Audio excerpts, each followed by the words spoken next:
digital haze, looking for love in modern days. 21st century dating decoded, the official Speed Mingle podcast. Yeah, 21st century dating decoded, the official Speed Mingle podcast. Right now in America, there are over 127 million single people. Which is honestly just a massive, massive number. Right. I mean, that is nearly 40% of the population. 40%. So let that sit for a second. Right.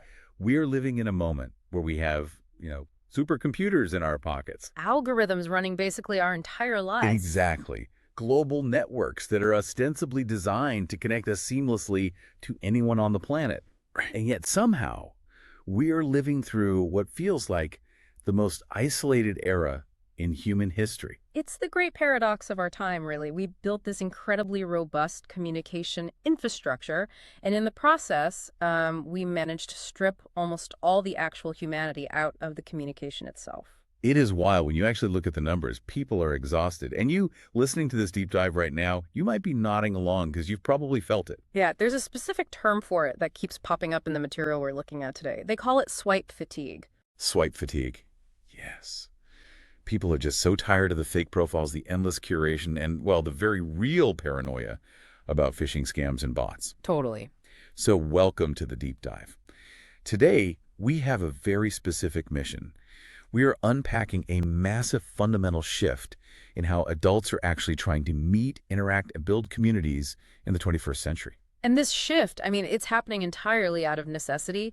The digital-only ways of connecting have genuinely failed a massive demographic of people.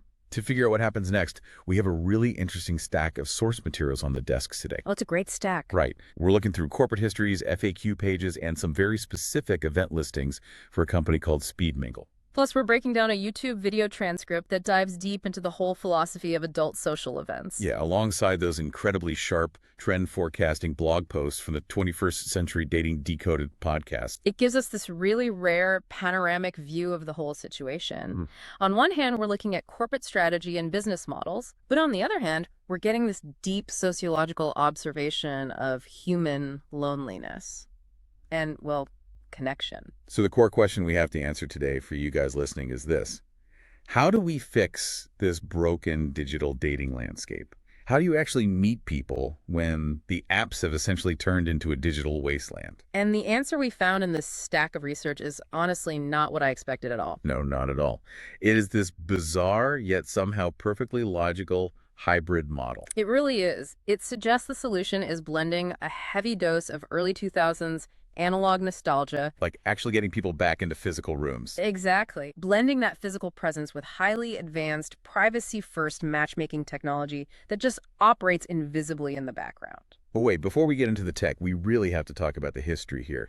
Because to understand this modern solution, we have to look backward at why the old analog ways failed so spectacularly. Oh, they definitely failed. When I was looking through the history of the industry, there was a statistic that literally made my jaw drop.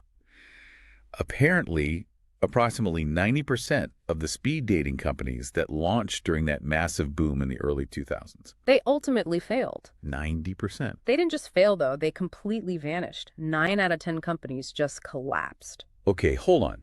If the failure rate was that catastrophic, why on earth would any modern entrepreneur look at that business model today and say, oh yeah, let's try that again? Right. It seems crazy. I mean, we all remember the movies and TV shows from the early 2000s featuring speed dating. It was everywhere. How does an entire ubiquitous industry just evaporate like that? Well, it evaporates when it systematically destroys its own consumer trust. Wow. Okay, unpack that for me. So when you dig into the autopsies of those early 2000s companies, 2 major fatal flaws emerge. First, there's a complete failure to maintain high-quality events. Like the venues were bad. Yeah, the curation was practically non-existent. You would show up to like a dimly lit bar on a Tuesday, and there was just no structural integrity to the evening. It was awkward. Okay, that makes sense. What was the second flaw? The second flaw is the one that really killed the industry. It was the massive, unauthorized sharing of personal contact information. Wait, how did that actually work? Let's say I go to one of these events in, 2003. I sit across from someone for 5 minutes. Right. And within the first 30 seconds, I realize This person is an absolute nightmare, and I want nothing to do with them. Yeah. What happens next? Well, in the old model, the company would often just hand over your email address or your personal cell phone number to that person anyway. You have got to be kidding me. Without my permission. Yep. Often it was buried in some convoluted fine print, or it just happened due to terrible administrative practices with those physical paper scorecards they used to use. That is insane. It was. Participants were constantly getting emails, phone calls, or, text messages from individuals they had explicitly marked as a no. I can't even imagine the anxiety that would cause. It was a massive privacy violation, especially for women who bore the brunt of this unwanted contact. The industry essentially turned its events into hunting grounds with zero protection for the attendees. And obviously, without foundational trust, a social networking company cannot survive a single fiscal year, let alone a decade. Exactly. Which perfectly sets the stage for the crisis we are in right now. Because consumers didn't just lose trust in those catchy old speed dating companies. Over the last decade, we have totally lost trust in the digital curation of modern apps, too. The dynamic has just shifted, right? From analog privacy breaches to digital superficiality. Which brings us to this incredible concept coined by Brad Peters. He's the guy who hosts that 21st Century Dating Decoded podcast we mentioned. He calls this current cultural shift true casting. True casting, yes, this is such a vital concept. It's essentially a widespread cultural rebellion. A rebellion against the apps. Exactly. Think about the last 10 to 15 years of social media and dating apps. We have all been meticulously trained to curate our digital profiles to this impossible standard of perfection. Oh, totally. We obsess over the right camera angles. We only post the photos from our best vacations. We workshop our bios in group chats to sound effortlessly witty. It is exhausting. For years, modern dating apps have felt like sterile catalog shopping. You were just flipping through these highly edited, glossy movie trailers of people's lives. That's a great way to put it, movie trailers. And everyone knows movie trailers put all the best jokes, the explosions, the coolest moments into those 2 minutes. But then you sit down to watch the actual movie, and it is terrible. Right, the movie is a total letdown. So true casting, as Peters describes it, is like a collective demand from society to finally see the blooper reel.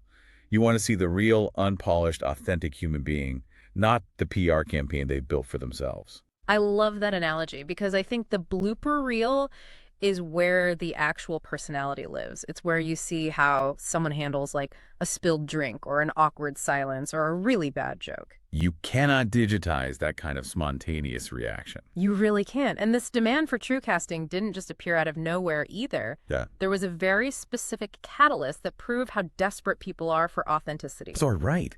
There's a fascinating breakdown in the sources of a blog post from late June 2026 detailing the 4 6s phenomenon. Oh, 4 6s. This was just wild. For you listening, if you somehow missed this trend online, the 4 6s was this incredibly superficial dating rubric that completely took over social media algorithms. It essentially reduced human compatibility to this ridiculous checklist. Exactly.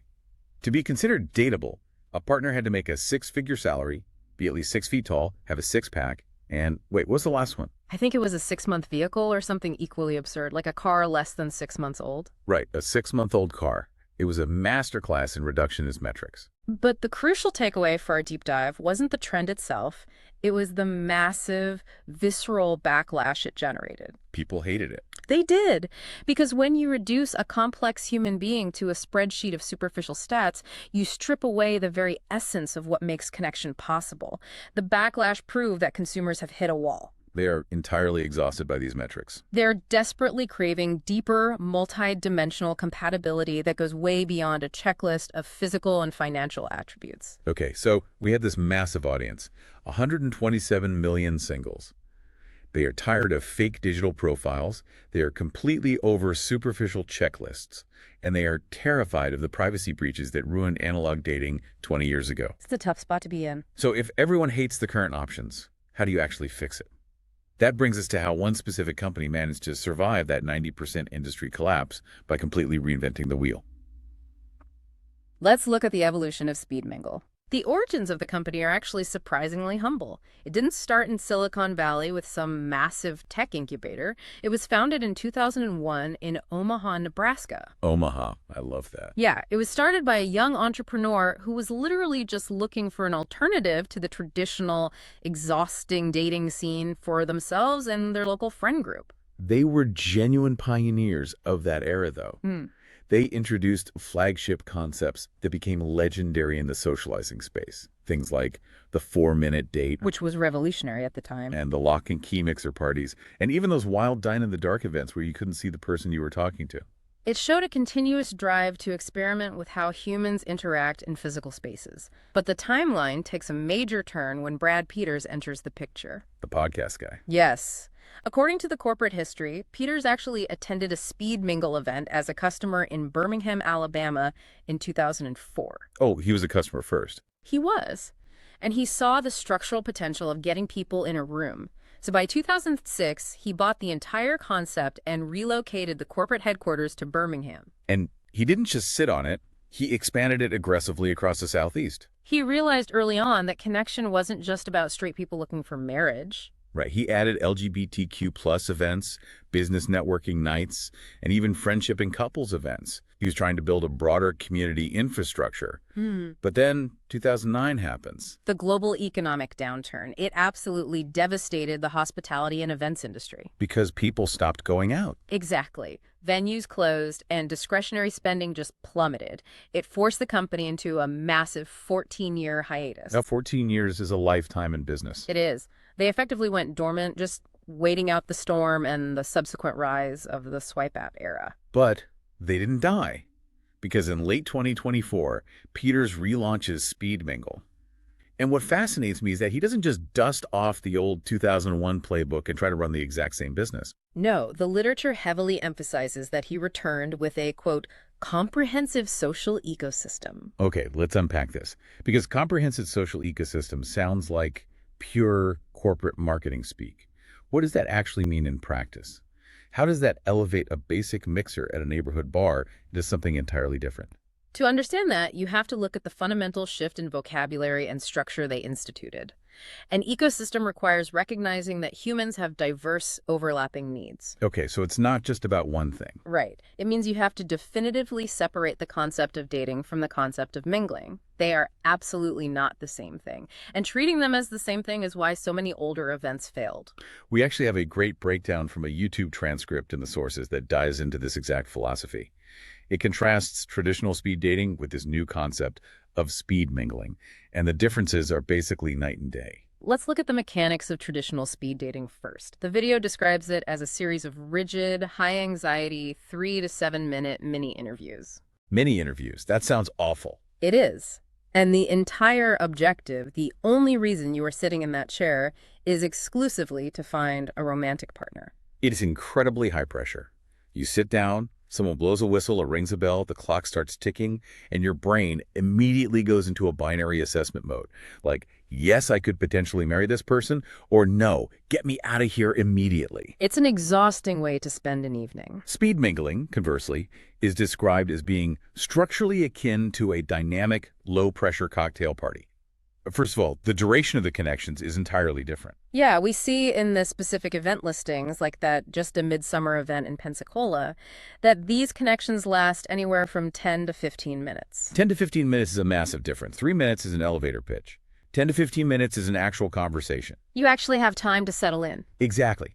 That is enough time to actually get past the nervous, sweaty palm energy, crack a joke, tell a story, and find a rhythm.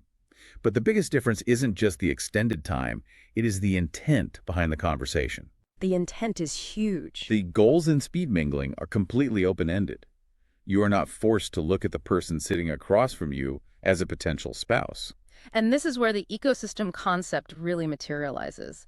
The structure provides attendees with 4 specific paths of connection they can choose for each individual they meet. For each individual. That is a radical, necessary departure from the binary yes or no of old school dating. Let's actually explore these 4 paths, because this is where the genius of the new system lies. If you sit down across from someone, you aren't boxed in. Path number 1 is networking. or what they term professional ascent. Okay, so expanding professional horizons. Exactly. Imagine you sit down, and within 2 minutes you realize there is absolutely no romantic chemistry whatsoever. Right. In the old model, the next 5 minutes are just agonizing. You are literally just running out the clock, staring at your drink. But in this ecosystem, you pivot. You discover they work in an adjacent industry, or they have a skill set you actually need. That romantic dead end instantly becomes a valuable mentorship opportunity, a chance for collaboration, or an exchange of industry insights. The time is never wasted. That makes so much sense. Okay, path number 2 is friendship, which they call social synergy. I think this is incredibly important because, let's be honest, as adults, making new friends outside of work is notoriously difficult. It's so hard. Where do you even go to just make a friend? Exactly. This path acknowledges that. It is for finding a reliable workout buddy, someone to join your trivia team on Thursday nights, or just finding a brunch squad. It lowers the stakes beautifully. Now, path number 3 is casual fun, termed spontaneous adult play. This is fascinating sociologically. Spontaneous adult play. How do the materials describe that? The materials describe this as low-commitment, high-energy interactions with clearly defined boundaries. How does that actually play out in a conversation, though? It is for people who just want a light, fun, respectful interaction without the heavy expectations of a future commitment. Maybe you just want someone to go see a concert with this weekend, or you just enjoy witty banter over a drink. It is socializing for the sheer joy of socializing, removing the pressure of, well, where is this going? I love that. And finally, path number 4 is dating or romance and real chemistry. This allows you to just skip the digital swipe, skip that awful text message dance that lasts for 3 weeks, and experience the immediate, visceral connection of a first-look conversation. By removing the primary overwhelming pressure of, are we going to get married? You actually allow organic chemistry to flourish. It completely reframes the interaction. It really does. It acknowledges a fundamental truth about modern life. A successful, fulfilled adult might not need a spouse right now. They might just desperately need a reliable friend to go to a museum with, or a mentor to help them navigate a career change. It honors the complexity of adult lives. It treats you like a multifaceted human. But here is the massive logistical hurdle I cannot get past. What's that? If you have a room full of 60 people, and 20 of them want networking, 20 want romance, and 20 just want a gym buddy, how do you match them up without crossing wires? If someone looking for a casual trivia partner gets seated in front of someone desperately looking for a husband, that is a recipe for massive awkwardness. Total disaster. Right. How do they organize this without reverting back to the very apps people are fleeing? Well, you have to build an invisible digital concierge. You need a system that organizes the chaos without intruding on the human element. And that is exactly what Speed Mingle built with their proprietary tech engine, SmartSync. Okay, let's get into SmartSync, because the mechanics here are wild. Unlike traditional algorithms that match you based on age brackets, race, or rigid zip code demographics, SmartSync matches people purely based on shared interests. They focus on your passions and your defined purpose for attending. They use broad categories like adventure, intellectual stimulation, arts, and culture. Right, but how does it actually know if it is making a good match? The literature talks a lot about this PMQ score, the predictive match quality. But how does a computer system predict human chemistry? It acts as a continuous feedback loop. The PMQ isn't just a static questionnaire you fill out once when you sign up. It actually learns from your real-world interactions to continually refine who it presents to you next. Wait, how does it learn? It's not listening to my conversations at the bar, right? Please tell me it's not listening. No. It learns from your post-interaction behaviors. Let's say you match with 3 different people whose primary interest tags are intellectual stimulation and introverted. You have your 15-minute conversations with each of them. Okay. At the end of the night, if you don't choose to initiate further contact with any of those 3 people, the system notes that. It recognizes a discrepancy between what you said you wanted on paper and what your actual real-world behavior proves you connect with. Over time, it adjusts the weights of its recommendations, pushing you toward personality types you actually engage with, even if they weren't your stated preference. That is incredible. Yeah. It basically bypasses our own blind spots about what we think we want. And my favorite feature is how they deploy this data before you even arrive at the venue. They have this thing called the pre-event match preview. The pre-event match preview fundamentally alters the psychology of walking into a room full of strangers. For many people, that threshold moment, opening the door to a crowded venue is terrifying. Exactly. It's so intimidating. But with this, you log into the web app days before a live event, and you can see your high-scoring matches before you even put your code on. You know exactly who you share interests with. Right. You can look and say, okay, person A loves 90s hip-hop and bouldering, just like me. It takes all that crippling, generalized social anxiety and turns it into a targeted, exciting strategy. You basically have a mission when you walk in. But this brings us to a major paradox, one that I think we need to interrogate critically for our listeners. Yes, I am so glad you brought this up because I have a major pushback here. The entire premise of this deep dive, the reason 127 million singles are miserable, is digital burnout. Right. We just spent 20 minutes discussing how people hate algorithms, reducing them to data points, they hate apps, and they hate the digital screen standing between them and real connection. So their big solution is to build a highly sophisticated machine learning web app. It sounds totally contradictory. Isn't that an absolute oxymoron? How is more tech the cure for tech fatigue? It sounds counterintuitive, but it is a brilliant paradox when you look at the actual mechanics of how it is deployed. The fundamental flaw of dating apps like Tinder or Bumble is that the app is the experience. The swiping is the game. Exactly. The swiping, the messaging, the endless profile scrolling. The technology demands your constant attention and tries to simulate the date itself.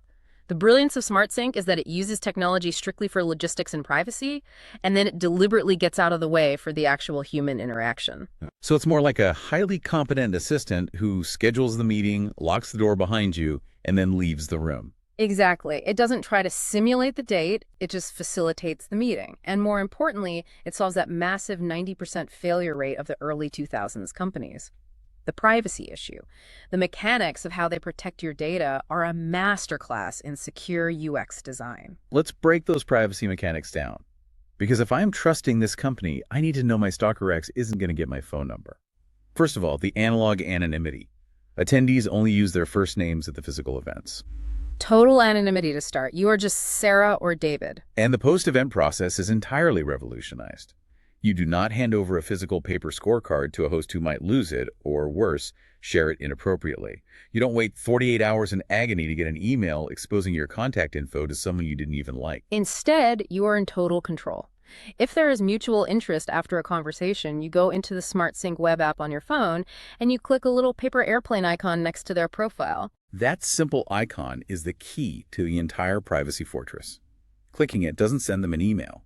It opens a secure, internal, encrypted chat within the SmartSync ecosystem itself. Meaning your last name, your personal email address, your real cell phone number, your social media handles, none of that is ever shared by the company. You only give that identifying information out in the chat when you decide you trust the person enough to take the conversation off the platform. This is a perfect example of technology serving humanity rather than exploiting it. It provides a secure digital fortress around your personal data so that you feel safe enough to be vulnerable and authentic in the physical world. It removes the fear of consequence from the interaction. Okay, I concede the point. The AI is a necessary shield. So the algorithm has done its job. It has protected your data. It has analyzed your behavior and interests, and it has successfully seated you across from someone who is a 95% match for intellectual stimulation. The bell rings. The 15-minute clock starts. You look at each other. How do you prevent the conversation from immediately dying with the single most dreaded, soul-crushing, boring question in human history? So what do you do for work? That question is the ultimate bottleneck of adult socializing. It triggers small talk fatigue instantly. You go right back into your rehearsed professional elevator pitch, and the blooper reel just disappears. To bypass this, the ecosystem introduces a physical analog tool. When you sit down, there's a deck of cards on the table. It is called 52 plus 2, the card game. It is a deck of 54 cards explicitly designed by communication experts to serve as a conversational catalyst. It is an engineered icebreaker. By providing an external prompt, it relieves the pressure on the individuals to be spontaneously charming. It forces you to bypass the superficial weather talk and immediately reveal a facet of your authentic personality. Let's actually look at how this works, because the categories in this deck are incredibly specific. They aren't just generic would-you-rather questions. Let's role-play this a bit. You have got the relationship-focused cards, like 21st century courting, which is for dating stories, and ball and chain for discussing the realities of long-term commitments. Okay. Let's imagine you pull a card from the cringe or cute category, which is all about memorable pickup lines or awkward encounters. Okay, so I sit down, I draw a card, and instead of asking where you work, I have to ask, what is the absolute worst, most embarrassing romantic gesture you've ever attempted or had attempted on you? Instantly, the energy in the room changes. I have to tell you about the time I tried to cook a fancy dinner for a date and accidentally set off the fire alarm and the sprinkler system. Oh no. Suddenly, we are laughing, I've shown vulnerability, and you've learned that I am terrible under pressure but can laugh at myself. We accomplished more in 2 minutes than we would have in 2 hours of asking about each other's daily commutes. Exactly. The prompt accelerates the intimacy of the conversation safely. There is also the behind closed doors category, which the materials describe as exploring the lighter, more humorous side of intimacy, keeping it respectful, but pushing past the platonic barrier if both parties are comfortable. And keeping it real, which is just unscripted, everyday life stuff. Like, what is a hill you will absolutely die on that no one else cares about? I love this kinds of questions. But as I was reading through these categories, there was one that really caught my eye. It is the no category. The cards in this specific deck explicitly prompt discussions on religion, politics, race, and gender. The historical third rails of conversation. Exactly. Let's unpack this. Isn't bringing up politics or religion on a first meeting the exact opposite of what every etiquette coach, mother, and dating expert in history has taught us? You were supposed to talk about music and food, not geopolitical conflicts and theological beliefs. Why put that in a card game designed to make people comfortable? Well, because avoiding those topics is a relic of traditional, polite society dating. It belongs to an era where people were expected to mold themselves to fit their partner's life. But in the modern era, shared values on these exact topics are very often non-negotiable deal breakers. Now, I want to be very clear for our listeners. What's brilliant about these no cards isn't that they push a specific political agenda. The game absolutely does not care what your politics are, whether you lean left, right, or center. It has zero agenda. Right. And to be clear, we as hosts aren't endorsing any specific viewpoints here either. We are just neutrally reporting on how the tool functions based on the sources. Exactly. We are just conveying the ideas in the material. It simply acts as a neutral filter so two people can figure out if their worldviews align. It just provides a structured space to explore these usually taboo subjects. Precisely. The cards are engineered to foster respectful understanding and reveal core values, rather than spark a hostile, unmoderated debate. By bringing these topics to the forefront in a gamified, structured way, you immediately filter out massive incompatibilities. It's so efficient. Think about the efficiency of this. If someone's fundamental worldview on religion or social politics is an absolute deal breaker for you, isn't it significantly better to know that in minute 4 of a 15-minute conversation, rather than discovering it 4 months into a relationship when you are already emotionally invested? Absolutely. It saves everyone so much time, energy, and eventual heartache. It is proactive incompatibility filtering. Okay, so we have the underlying philosophy of mingling versus dating. We have the SmartSync algorithm protecting privacy and finding interests.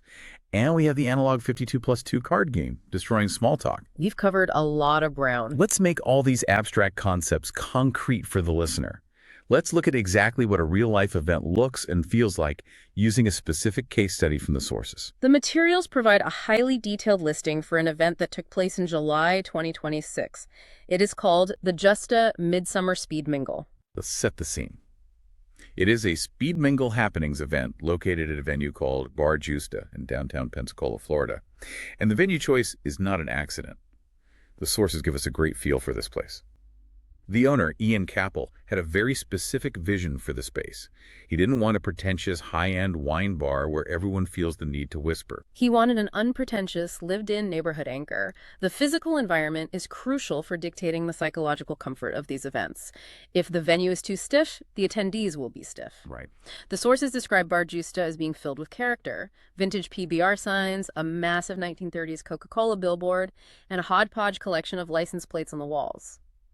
It even features a courtyard with a house food truck called So Yummy out back. It sounds incredibly relaxed. Picture it. You are listening to this, you are drinking a local craft beer or a glass of boutique wine, you are eating some incredible food truck tacos in a courtyard, and you are mingling. It completely strips away the intimidation factor of a high-end restaurant date, where you are worried about which fork to use and how to split a massive bill. Logistically, the economics of the event are designed to be accessible but require enough commitment to ensure people actually show up. Tickets range from $19.99 for early birds up to $39.99 on the day of the event. It is cheaper than a standard night out, but it filters out the flaky behavior you see on free dating apps. And the rules for the evening are fascinating. They have a strict start time to ensure the mathematical rotations of the matchmaking work properly. But life happens. Traffic, babysitters running late, so if you are running behind, they have a system to seamlessly add you into the mix without disrupting the flow for everyone else. But I have to say, my absolute favorite detail from the event FAQ is the official dress code. It is a brilliant, highly effective piece of practical advice. They call it smart casual, which usually means nothing to anyone. Yeah. But their official rule of thumb is the grandmother rule. It literally states, dress as if you were with your grandmother in public. If she would not approve of what you were wearing, change. I love that rule. I actually laughed out loud reading that. It is the perfect, universally understood metric for respectful, attractive, but modest attire. It sets an immediate baseline of respect for the event and the other attendees. It creates a safe container. But alongside the light-hearted grandmother rule, there are also stricter policies that reinforce the company's core philosophy. For instance, they highlight a very strict no-refund policy. Right. The FAQ makes it abundantly clear. If you go to the event and you don't find a romantic match, or if you look around the room and feel like no one is in your specific preferred age group, you do not get your money back. And this isn't just a cynical cash grab to protect their revenue. It ties directly back to their core matching philosophy. Speed Mingle explicitly maintains what they call an open age policy. An open age policy. Let's dig into that. They firmly, structurally believe that great human chemistry transcends the arbitrary numbers on a birth certificate. They are asking you to trust the shared interest algorithm, the SmartSync PMQ score, over rigid societal demographic sorting. That is a massive leap of faith to ask of the consumer, especially in a culture obsessed with age brackets. If you are 28, you expect to meet 28-year-olds. But this completely aligns with their mission to ditch superficial metrics. If you and a 45-year-old both share a deep passion for 19th century literature and obscure indie films, the algorithm says you should meet, regardless of the age gap. It's challenging our basic assumptions about connection. Now, this Pensacola event is what they classify as a happenings event, a hosted, structured mixer and a dedicated venue. But that is just one format. If we zoom out, the sources detail a much broader ecosystem designed to address entirely different comfort levels, schedules, and lifestyles. We see 3 other distinct formats outlined in the materials, proving that a one-size-fits-all approach to socializing is totally dead. First, there is Speed Mingle Social. These are unhosted, entirely unstructured meetups. How does that work without a host? The company just reserves a large table at a local brewery on a Tuesday night. You show up, look for the reserved table sign, and organically interact with whoever is there. It is basically giving adults permission to talk to strangers at a bar again, without feeling creepy. Then there is Speed Mingle Anywhere, which takes this entire rotation experience and the card game and brings it to a global face-to-face video platform. So if you live in a rural area, you still have access to the ecosystem. And for the time-poor executive, the person who works 70 hours a week and cannot spend 3 hours at a bar in Pensacola, there's Speed Mingle one-to-one. This is a highly curated, personalized matchmaking service where they arrange individual coffee or cocktail meetings based on intense profiling. But why create so many different formats? Why not just stick to the bar mixers? Because modern dating and socializing is incredibly, hopelessly complex, and the specific anxieties people face are highly varied. To understand why these formats are necessary, the sources include several blog posts from late June and early